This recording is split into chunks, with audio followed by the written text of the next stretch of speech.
प्यारे छात्रों,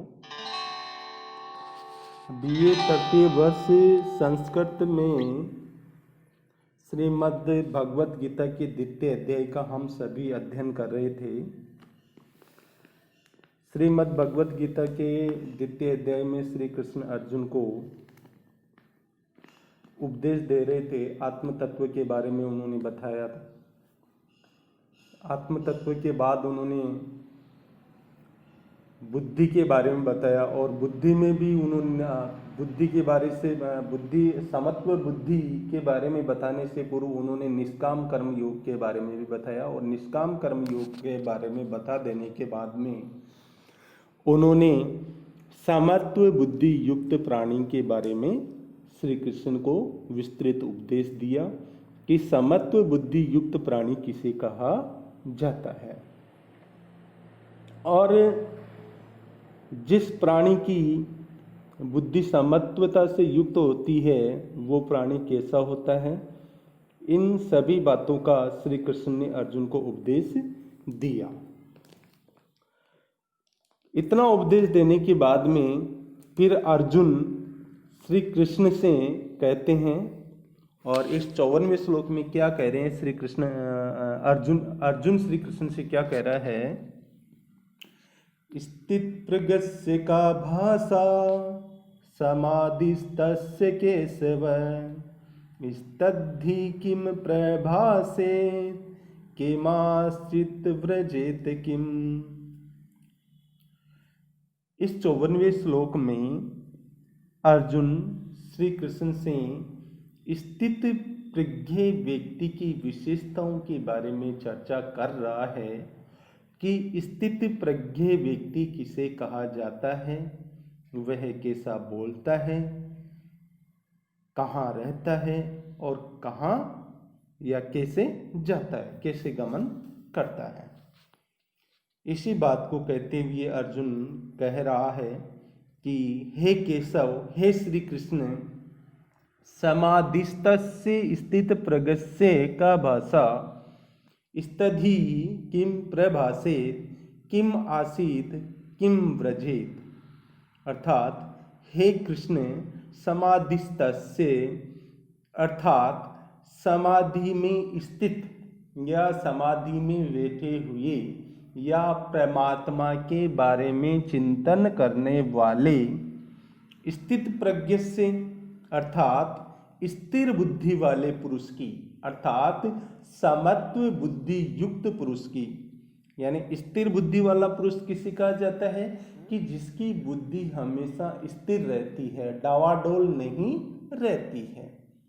अर्थात द्वंद्वात्मकता में वो डावाडोल नहीं होती है। सुख हो, दुख हो, जय हो, पराजय हो, सर्दी हो, गर्मी हो, हमेशा जिसकी बुद्धि एक समान रहती है उसे समत्व बुद्धि युक्त कहा जाता है और उसे ही स्थिर बुद्धि वाला पुरुष कहा जाता है।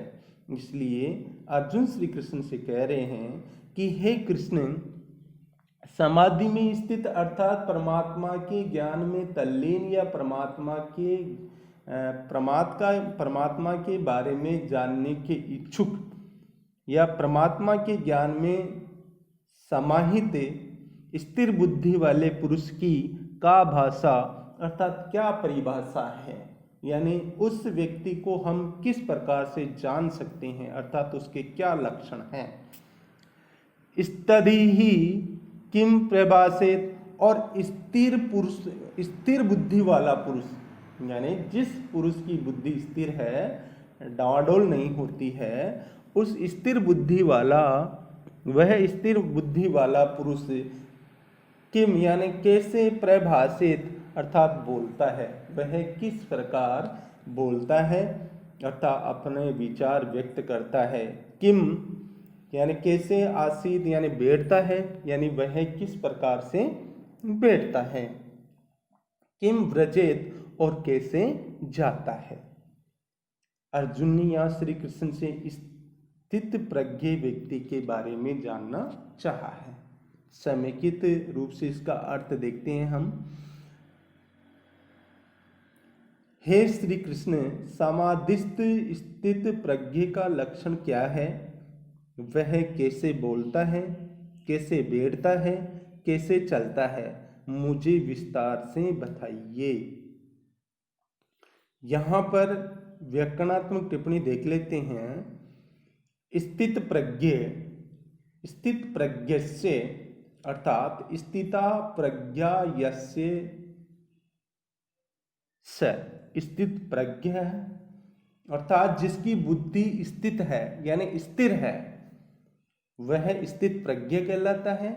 और षष्ठी के एक वचन में स्थित प्रज्ञ से, स्थित में यहाँ स्था धातु से तय पड़ते हैं और प्रज्ञा में यहाँ पर प्र उपसर्ग पूर्वक जानने के अर्थ में क्या धातु है और फिर कह पड़ते हैं। प्रभाषेत में भाष धातु से विधिलिंग लकार है और व्रजेत में यहाँ पे वृज धातु से विधिलिंग लकार आया है। स्थित इस श्लोक में बताया गया है कि स्थित प्रज्ञ व्यक्ति के विषय में यहाँ 4 प्रश्न अर्जुन ने उठाए हैं। एक तो स्थित प्रज्ञ कौन होता है, उसे कैसे बोलना चाहिए, उसे कैसे बैठना चाहिए और उसे कैसे चलना चाहिए। और आगे आने वाले श्लोकों में श्री कृष्ण स्थित प्रज्ञ व्यक्ति के स्वरूप का विवेचन कर रहे हैं। तो अगले श्लोक का अध्ययन अपन करते हैं। अगला श्लोक है 55वां श्लोक। अब अर्जुन की जिज्ञासा को शांत करते हुए श्री कृष्ण स्थित प्रज्ञ व्यक्ति के बारे में उपदेश देते हुए कह रहे हैं। और क्या कह रहे हैं? प्रजहाति यदा कामान सर्वान् पार्थं मनोगतान् आत्मन्नेवात्मना तुष्टः स्थित प्रगस्तदुच्यते। पार्थ, हे पृथायाः पुत्र है पार्थ, हे अर्जुन, पृथा के पुत्र हे अर्जुन, यदा अर्थात जब मनोगतान सर्वान कामान प्रजहाति, जब कोई व्यक्ति मन में उत्पन्न होने वाले, मनोगतान अर्थात मन में उत्पन्न होने वाले या मन में स्थित, सर्वान कामान अर्थात समस्त इच्छाओं को, समस्त कामनाओं को, प्रजहाति अर्थात छोड़ देता है। हे अर्जुन, जब कोई पुरुष मनोगतान अर्थात मन में उत्पन्न होने वाले या मन में स्थित सभी कामनाओं को अर्थात इच्छाओं को प्रजहाति अर्थात छोड़ देता है, तथा तब वह व्यक्ति आत्मना स्वयं के द्वारा एव यानी ही आत्मनि यानी स्वयं में तुष्ट है यानी तुष्ट संतुष्ट हो जाता है। स्थित प्रज्ञ उच्यते, वह व्यक्ति स्थित प्रज्ञ कहा जाता है। वह व्यक्ति क्या कहा जाता है? स्थित प्रज्ञ कहा जाता है। कौन सा व्यक्ति? जो व्यक्ति जब मन में स्थित सभी इच्छाओं को छोड़ देता है, तब वह स्वयं के द्वारा ही स्वयं में संतुष्ट हो जाता है, वह स्थित प्रज्ञ व्यक्ति कहा जाता है। वह स्थित प्रज्ञ व्यक्ति कहा जाता है। हे अर्जुन, जब कोई मनुष्य मन में स्थित समस्त इच्छाओं का परित्याग कर देता है और आत्मा के द्वारा आत्मा में ही संतुष्ट रहता है, तब वह स्थित प्रज्ञ कहलाता है। यहाँ पे देखिए आत्मन शब्द स्वयं का भी अर्थ है, भाव शब्द है ये। और स्वयं में स्थित क्या रहती है? आदमी पुरुष स्वयं क्या है? गीता के अनुसार आदमी पुरुष स्वयं आत्मा है, स्वयं है, आत्मा है। तो श्री कृष्ण कह रहे हैं कि आत्मा से ही आत्मा में संतुष्ट हुआ स्थित प्रज्ञ व्यक्ति कहा जाता है। इस श्लोक में देखिए प्रजहाति में प्रउपसर्ग पूर्वक हा धातु है और फिर लट लकार है। मनोगतान में मनसी गत है इति मनोगत है और तान मनोगतान तुष्ट है, तुष धातु से तय प्रत्यय यहाँ पर आया है। सर्वान में द्वितीय का बहुवचन है और सर्व मनोगतान सर्वान ये दोनों ही कामान के विशेषण हैं। किसके विशेषण हैं? कामान के। आत्मना में यहाँ पे आत्मन शब्द से तृतीया का एक वचन है और आत्मनि में सप्तमी का एक वचन है। स्थित प्रज्ञे तुष्ट है, दोनों में ही प्रथमा का एक वचन है। आगे फिर अपन अगले श्लोक का अध्ययन करते हैं और अगले श्लोक में श्री कृष्ण स्थित प्रज्ञ व्यक्ति का लक्षण करते हुए आगे क्या कह रहे हैं। 56वें श्लोक में दुखेष्वनुद्विग्नमग्ना सुखेषु विगत स्पृह वीतराग भय क्रोध स्थितद्धि मुनिरुच्यते। दुखेषु अनुद्विग्न मना अर्थात दुखों में, अनुद्विग्न मना अर्थात उद्वेग रहित मन वाला, यानी अनेक उद्वेगों से रहित मन वाला, अर्थात दुखों में किसी प्रकार के उद्वेग उत्पन्न नहीं होते हैं, ऐसे मन वाला। सुखों में विगत स्पृह है अर्थात सुखों में स्पृहा से रहित, सुखों में स्पृहा से रहित। वीत राग भय क्रोध है, वीत यानी बीत चुकी हैं, यानी जिसमें राग भय और क्रोध से जो रहित है, अर्थात जिसमें राग भय और क्रोध नहीं है, राग भय और क्रोध जिसमें नहीं है, ऐसा मुनि स्तरी ही अर्थात स्थिर बुद्धि वाला उच्यते यानी कहा जाता है।